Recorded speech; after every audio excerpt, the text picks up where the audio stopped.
ഇന്ന് നമുക്ക് വർഷങ്ങൾക്ക് ശേഷം എന്ന മലയാള സിനിമയുടെ കഥ നോക്കിയാലോ? അതിനു മുമ്പായിട്ട് വീഡിയോ ഇഷ്ടമായെങ്കിൽ ഒന്ന് ലൈക്ക് ചെയ്തിട്ട് കാണാൻ മറക്കരുതേ. എങ്കിൽ നമുക്ക് വേഗം സിനിമയുടെ കഥയിലേക്ക് കടക്കാം. സിനിമയുടെ തുടക്കത്തിൽ വർഷങ്ങൾക്ക് മുൻപ് നടന്ന സംഭവമാണ് കാണിക്കുന്നത്. സ്കൂൾ കുട്ടിയായ വേണു തൻ്റെ ക്ലാസ്സിലെ 2 പെൺകുട്ടികളെ ഫോളോ ചെയ്യുകയാണ്. ആ പെൺകുട്ടികൾ കരുതും അവൻ ഇഷ്ടമാണെന്ന് പറയാൻ പിറകെ വരികയാണെന്ന്. യഥാർത്ഥ സംഭവം എന്തെന്നാൽ, അന്ന് നടന്ന പരീക്ഷയുടെ ചോദ്യപേപ്പർ അതിലൊരു പെൺകുട്ടിക്ക് കൊടുക്കും.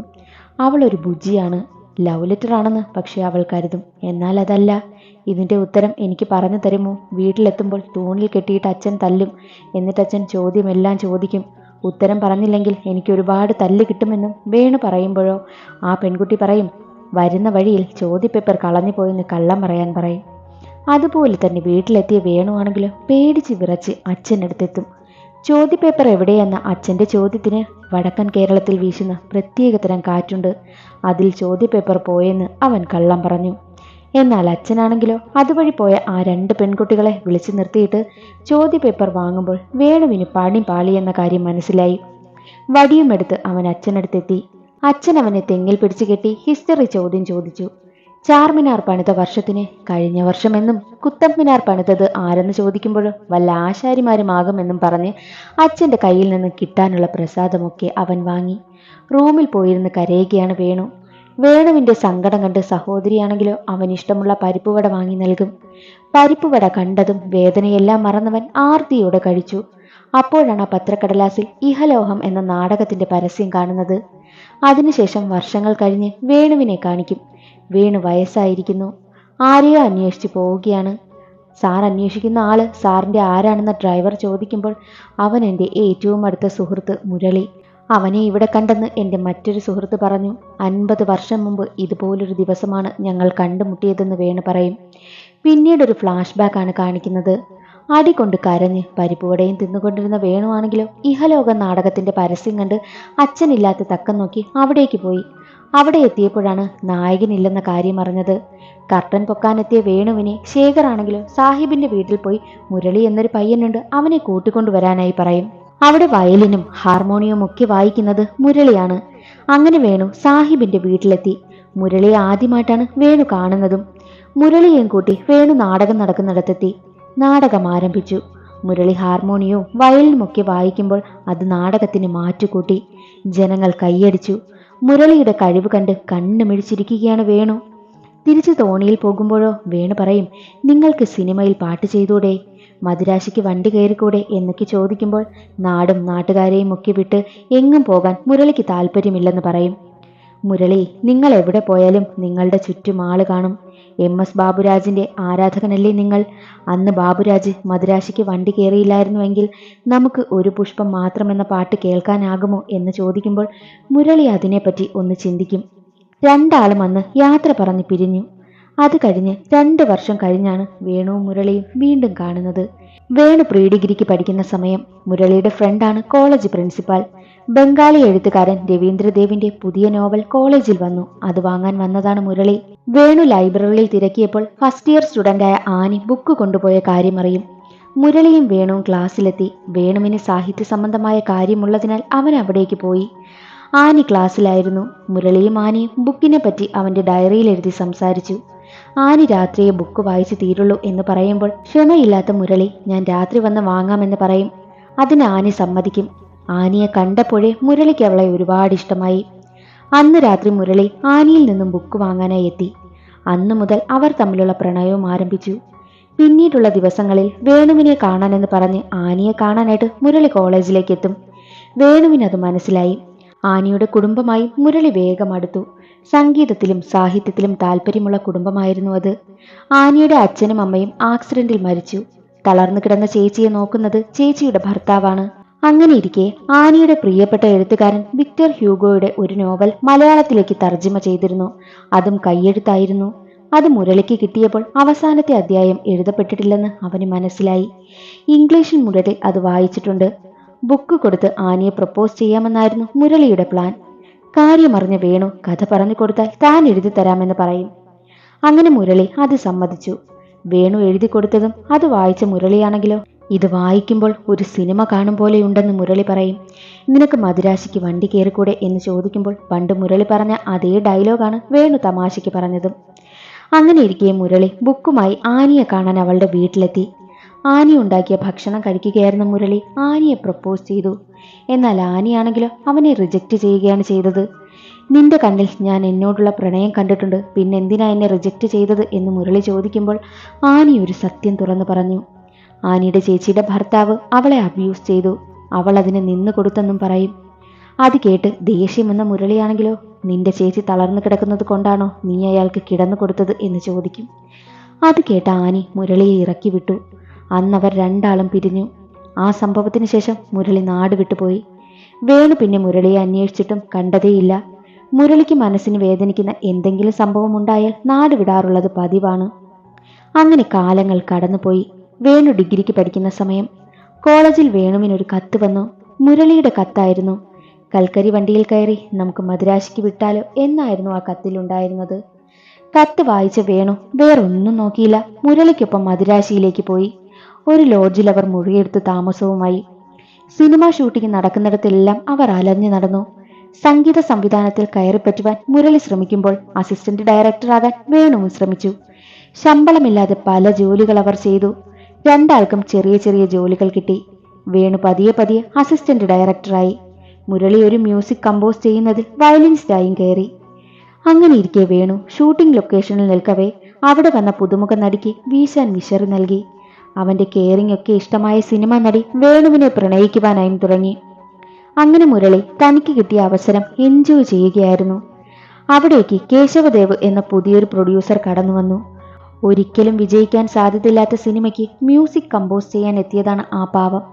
എല്ലാവരും പടം വിജയിക്കുമെന്ന് പറഞ്ഞപ്പോൾ മുരളി കേശവദേവിന്റെ മുഖത്ത് നോക്കി പടം പൊട്ടുമെന്ന് പറഞ്ഞു. അത് കേട്ട് ദേഷ്യമെന്ന കേശവദേവ് ഒരു ബെറ്റ് വയ്ക്കും. പടം പൊട്ടിയാൽ ഞാൻ എൻ്റെ പകുതി മീശ എടുക്കുമെന്ന് കേശവദേവും പടം വിജയിച്ചാൽ ഞാൻ എൻ്റെ മുഴുവൻ മീശ എടുക്കുമെന്നും മുരളിയും പറഞ്ഞു. ഇവിടെ കഴിവുള്ള ഒരുപാട് പേരുണ്ട്, അവർക്കൊരവസരം കിട്ടുന്നില്ല എന്ന് മുരളി കേശവദേവിനോട് പറഞ്ഞിട്ട് പോവുകയാണ്. ഒരിക്കൽ ഷൂട്ടിംഗ് സെറ്റിൽ വെച്ച് ആ പുതുമുഖ നടിയെ നായകൻ കയറി പിടിക്കുവാൻ നോക്കുമ്പോഴോ അവൾ അയാളെ തള്ളി മാറ്റിയിട്ട് വേണുവിനടുത്ത് വരും. എന്നിട്ട് വേണു, ഞാൻ എൻ്റെ വീട്ടുകാരുടെ നിർബന്ധത്തിനാ സിനിമയിൽ അഭിനയിക്കുന്നത്. ഞാനൊരു പ്രൈമറി സ്കൂൾ ടീച്ചറാണ്, നിനക്കെന്നെ കല്യാണം കഴിക്കാൻ പറ്റുമോ എന്ന് ചോദിക്കുമ്പോൾ അവളോട് ഇഷ്ടമുണ്ടായിരുന്ന വേണു എതിർപ്പ് പറഞ്ഞില്ല. അവൻ്റെ മനസ്സിലും ലഡ്ഡു പൊട്ടി. മറ്റൊരു വശത്ത് മുരളി തൻ്റെ മനസ്സിലുണ്ടായിരുന്ന ട്യൂൺ തൻ്റെ കയ്യിലുണ്ടായിരുന്ന ടേപ്പ് റെക്കോർഡറിൽ റെക്കോർഡ് ചെയ്യുകയായിരുന്നു. അത് അവിടുത്തെ സംഗീത സംവിധായകനായ ഇന്ദ്രധനുഷ് കേട്ടുകൊണ്ടുവരും. അയാൾക്കത് ഒരുപാട് ഇഷ്ടമായി. മുരളിയുമായി നല്ലൊരു സുഹൃത്താവാൻ ഇന്ദ്രധനുഷ് ശ്രമിച്ചു. മ്യൂസിക് കമ്പോസ് ചെയ്യുന്ന ബുദ്ധിമുട്ടിനെ പറ്റിയും അവൻ നേരിട്ട വെല്ലുവിളികളെ പറ്റിയുമെല്ലാം മുരളിയോട് അവൻ പറഞ്ഞു. മുരളി തനിക്ക് സ്വന്തമായി മ്യൂസിക് കമ്പോസ് ചെയ്യണമെന്നാണ് ആഗ്രഹമെന്നും പറയും. ദിവസങ്ങൾ കടന്നുപോയി. ഒരിക്കൽ കേശവദേവ് മുരളിയെ കാണാനായി എത്തി. പകുതി മീശ അയാൾ വടിച്ചിരുന്നു. കാരണം സിനിമ 8 നിലയിൽ പൊട്ടി. നീ എന്ന് പറഞ്ഞ പോലെ കഴിവുള്ള ഒരാളെ കാണിച്ചു തരാനായും പറയും. ഉടനെ മുരളി വേണുവിനെ കൂട്ടിക്കൊണ്ടുവരുവാനായും പോയി. ആ സമയം വേണു സിനിമാ നടിയായ രാധികയ്ക്കൊപ്പമായിരുന്നു. മുരളിക്ക് അവർ ഇഷ്ടത്തിലാണെന്ന കാര്യവും മനസ്സിലായി. വേണുവിനെയും കൂട്ടി മുരളി കേശവദേവിനെ കാണാനായി എത്തി. വേണു കഥ പറഞ്ഞു. വേണുവിന്റെ കഥ കേശവിന് ഒരുപാട് ഇഷ്ടമായി. കേശവ് അഡ്വാൻസും നൽകി. മുരളിയോട് വേണു തന്റെ ആദ്യ സിനിമയിലെ മ്യൂസിക് മുരളി തന്നെ കമ്പോസ് ചെയ്യണമെന്ന് പറഞ്ഞു. എന്നാൽ മുരളിയാണെങ്കിലോ ആദ്യ സിനിമയിലെ എക്സ്പീരിയൻസ് ഉള്ള ആളെ മതിയെന്ന് മുരളി പറഞ്ഞു. മുരളി ഇന്ദ്രധനുഷിനെയാണ് മനസ്സിൽ കണ്ടത്. മുരളി താൻ കമ്പോസ് ചെയ്ത മ്യൂസിക് ഇന്ദ്രധനുഷിന് കൊടുക്കും. ഈ മ്യൂസിക് ഉൾപ്പെടുത്തണം, അത് വേണു അറിയണ്ട, ഇന്ദ്രധനുഷിന്റെ പേരിൽ ഇറക്കിയാൽ മതിയെന്നവൻ പറഞ്ഞു. വേണു ഷൂട്ടിങ്ങിനായി ലോഡ്ജിൽ നിന്നും യാത്രയായി. 2 മാസങ്ങൾക്ക് ശേഷം മുരളി കമ്പോസ് ചെയ്തു വെച്ചിരുന്ന ആ മ്യൂസിക് ഉൾപ്പെടുത്തിയ ജ്ഞാപകം എന്ന പാട്ട് ഹിറ്റായി. ജനങ്ങളുടെ ഉള്ളിലേക്ക് ആ ഗാനം ആഴത്തിൽ പതിഞ്ഞു. ആ ഗാനത്തിന്റെ വിജയത്തിന്റെ ക്രെഡിറ്റ് മുഴുവൻ ഇന്ദ്രധനുഷിന് കിട്ടി. അതോടെ മുരളിക്ക് താനത് ചെയ്താൽ മതിയായിരുന്നു എന്ന തോന്നൽ വന്നു. അതോടെ മുരളി ഡിപ്രഷനിലുമായി, മുഴുക്കുടിയനായി മാറി. വേണുവിന്റെ സിനിമയുടെ പ്രിവ്യൂ ഷോയിൽ പങ്കെടുക്കാൻ മുരളിയും പോയി. അപ്പോൾ അവിടെ ഇന്ദ്രധനുഷിനെ എല്ലാവരും അഭിനന്ദിക്കുന്നതൊക്കെ മുരളിക്ക് സഹിക്കാനായില്ല. അതോടെ അവന്റെ മദ്യപാനം വർദ്ധിച്ചു. വേണു അറിയപ്പെടുന്ന സംവിധായകനുമായി. പുതിയ സുഹൃത്തുക്കളൊക്കെ അവന് കിട്ടി. ഒരിക്കൽ വേണു രാധികയുമായുള്ള കല്യാണം പറയാനായിട്ട് മുരളിയെ കാണാൻ ലോഡ്ജിലെത്തി. കല്യാണക്കാര്യം മുരളിയോട് പറയും. അത് കേട്ട മുരളിയാണെങ്കിലോ, വേണു നിനക്ക് എന്തെങ്കിലും സഹായം എന്നെക്കൊണ്ട് വേണമോ എന്ന് ചോദിക്കുമ്പോൾ, ഒന്നും വേണ്ട, നീ നിന്റെ കാര്യം നോക്കിയാൽ മതി, നീ മദ്യപിച്ച് നടക്കുന്നതൊക്കെ എൻ്റെ കൂട്ടുകാർ പറഞ്ഞുവെന്ന് പറയുമ്പോഴോ, നിന്റെ ഏത് കൂട്ടുകാർ എന്ന് മുരളി ചോദിക്കും. അതിന് വേണുവിന് മറുപടിയില്ലായിരുന്നു. വേണു അവിടെ നിന്നും പോയി. അതെല്ലാം ലോഡ്ജ് ഉടമ കാണുന്നുണ്ടായിരുന്നു. അയാളോട് ജ്ഞാപകം സോങ് താൻ കമ്പോസ് ചെയ്തതാണ്, ഇന്ദ്രധനുഷിന് കൊടുത്തതാണ് എന്ന് പറയുമ്പോൾ അത് കേട്ട ലോഡ്ജ് ഉടമ പറയും, അവനൊരു കള്ളനാണ്, അവൻ ആളുകളെ തെറ്റിദ്ധരിപ്പിച്ച് സഹതാപം പിടിച്ചുപറ്റി പാട്ടുകളൊക്കെ അടിച്ചു മാറ്റിയിട്ടുണ്ടെന്ന് പറയും. അത് കേട്ട മുരളിക്ക് താൻ ചതിക്കപ്പെട്ട കാര്യം മനസ്സിലായി. ഇന്ദ്രധനുഷിനെ കാണാനെത്തിയ മുരളി തനിക്ക് പാട്ടിന്റെ ക്രെഡിറ്റ് തരണമെന്ന് പറയുമ്പോഴോ, പറ്റില്ല, ഒരുപാട് ലേറ്റായെന്ന് പറയുമ്പോൾ, എന്നാൽ വേണുവിനോട് പറഞ്ഞാൽ മതി, അവന്റെ കണ്ണിൽ ഞാനൊരു മുഴുക്കുടിയനാണെന്നും മുരളി പറയുമ്പോൾ അതിനും ഇന്ദ്രധനുഷ് കൂട്ടാക്കിയില്ല. മറ്റൊരു സോങ് നീ കമ്പോസ് ചെയ്, എന്നിട്ട് വിജയിച്ച് കാണിക്കാനായും പറഞ്ഞു. അന്ന് രാത്രി തന്നെ മുരളി വേണുവിനെ കാണാനായി എത്തി. അതും മദ്യപിച്ചായിരുന്നു. നിന്റെ അടുത്ത സിനിമയിലെ പാട്ട് ഞാൻ കമ്പോസ് ചെയ്യാമെന്ന് പറയുമ്പോഴോ വേണു അവനെ അപമാനിച്ച് വീട്ടിൽ നിന്നും ഇറക്കി വിട്ടു. മുരളിക്ക് സങ്കടം സഹിക്കാനാകാതെ തന്റെ കയ്യിലിരുന്ന കാസറ്റെല്ലാം വേണുവിന്റെ വീടിന് മുന്നിൽ എറിഞ്ഞിട്ട് ഇറങ്ങിപ്പോയി. അടുത്ത ദിവസം രാവിലെ വേണുവിന് കാസറ്റെല്ലാം കിട്ടി. പ്ലേ ചെയ്തപ്പോൾ മുരളി കമ്പോസ് ചെയ്ത ജ്ഞാപകത്തിന്റെ മ്യൂസിക് ആയിരുന്നു. ഉടനെ തന്നെ വേണു ആ ഇന്ദ്രധനുസിനെത്തിയിട്ട് അവന് 2 കൊടുക്കും. അവനെ എല്ലാ സിനിമയിൽ നിന്നും അവൻ ഒഴിവാക്കി. നേരെ മുരളിയെ കാണാൻ ലോഡ്ജിലെത്തിയപ്പോഴാണ് അവൻ അവിടെ നിന്ന് നാട് വിട്ടുപോയ കാര്യം അറിയുന്നത്. അതിനുശേഷം കുറേ സിനിമകൾ വേണു ചെയ്തു. വിജയം തലയ്ക്ക് പിടിച്ച വേണു പിന്നീടുള്ള സിനിമകളെല്ലാം നിരന്തരം പൊട്ടി. അതറിഞ്ഞ മുരളി വേണുവിനെ ഫോൺ വിളിച്ചിട്ട് അപമാനിക്കുകയാണ് ചെയ്തത്. പിന്നീട് അവർ തമ്മിൽ കോണ്ടാക്ട് ഒന്നും ഉണ്ടായിരുന്നില്ല. ഒരിക്കൽ ഭാര്യയുടെ ചികിത്സ സംബന്ധിച്ച് വേണു കൊച്ചിയിലേക്ക് പോയി. പഴയ ലോഡ്ജിലെത്തി. അവിടെ വെച്ച് മുരളിയെ അപ്രതീക്ഷിതമായി കണ്ടുമുട്ടി. രണ്ടാളും പരസ്പരം സംസാരിച്ചു. മനസ്സിലെ പ്രശ്നങ്ങളെല്ലാം പറഞ്ഞു തീർത്തു. മുരളി അന്നത്തെ സംഭവത്തിന് ശേഷം ബോംബെയിലേക്ക് പോയി. പക്ഷെ കാര്യമായി ഉയർച്ചയൊന്നും ഉണ്ടായില്ല. ഒരിക്കൽ ലൈഫ് ടൈം അച്ചീവ്മെന്റ് അവാർഡ് പ്രഖ്യാപിച്ചു. അത് ടിവിയിൽ മുരളി കണ്ടു. വേണുവിന്റെ പേര് വിളിച്ചപ്പോഴോ ചെറുപ്പക്കാരാണെങ്കിലോ കൂവുകയും അറിയാത്ത ആളിന് അവാർഡ് കൊടുക്കുന്നു എന്നൊക്കെ കളിയാക്കുന്നതും കണ്ടു. നിനക്ക് സത്യത്തിൽ എന്ത് പറ്റി എന്ന് മുരളി ചോദിക്കുമ്പോൾ, അതോ സക്സസ് തലയ്ക്ക് പിടിച്ചപ്പോൾ അങ്ങനെ സംഭവിച്ചതാണ്, എല്ലാ സിനിമയും പരാജയമായി എന്ന് വേണു പറയും. എന്നാൽ മുരളിയാണെങ്കിലോ വീണ്ടും അവനെ സിനിമ ചെയ്യാൻ മോട്ടിവേറ്റ് ചെയ്തു. അങ്ങനെ വേണു തന്റെ കൈവശമുണ്ടായിരുന്ന 3 സ്ക്രിപ്റ്റ് മുരളിക്ക് വായിക്കാൻ നൽകി. ഒരിക്കൽ ഇന്ദ്രധനുഷിന്റെ മരണമറിഞ്ഞ് ദേഷ്യമെല്ലാം മനസ്സിലൊതുക്കി വേണുവും മുരളിയും മരണത്തിന് പോയി. അവിടെ വെച്ച് ഒരു അസിസ്റ്റന്റ് ഡയറക്ടറിനെ പരിചയപ്പെടും. അവന് വായിക്കാനായി വേണുവിന്റെ ജീവിതഗാഥകളെ എന്ന സ്ക്രിപ്റ്റ് നൽകി. വേണുവിന്റെ ഫാനായിരുന്നു അവൻ. അസിസ്റ്റന്റ് ഡയറക്ടറായ പ്രദീപ് സ്ക്രിപ്റ്റ് വായിച്ചു. അതിൽ വരുത്തേണ്ട മാറ്റവും ഒക്കെ പറഞ്ഞു നമുക്കിനി സിനിമ ചെയ്യാമെന്നും തീരുമാനിക്കും. പക്ഷേ പ്രൊഡ്യൂസർ വേണമല്ലോ എന്ന് പറയുമ്പോൾ അടുത്ത ദിവസം തന്നെ ഫിയർലെസ് എന്റർടൈൻമെന്റിന്റെ സിഇഒ ആയ അലക്സിനെ വേണുവിനെയും മുരളിയെയും കാണിക്കാനായി പ്രദീപ് കൊണ്ടുവരും. 2 വൃദ്ധന്മാരാണല്ലോ മ്യൂസിക് ഡയറക്ടറും ഒക്കെ. അലക്സിന്റെ പ്രതീക്ഷയെല്ലാം പോയി.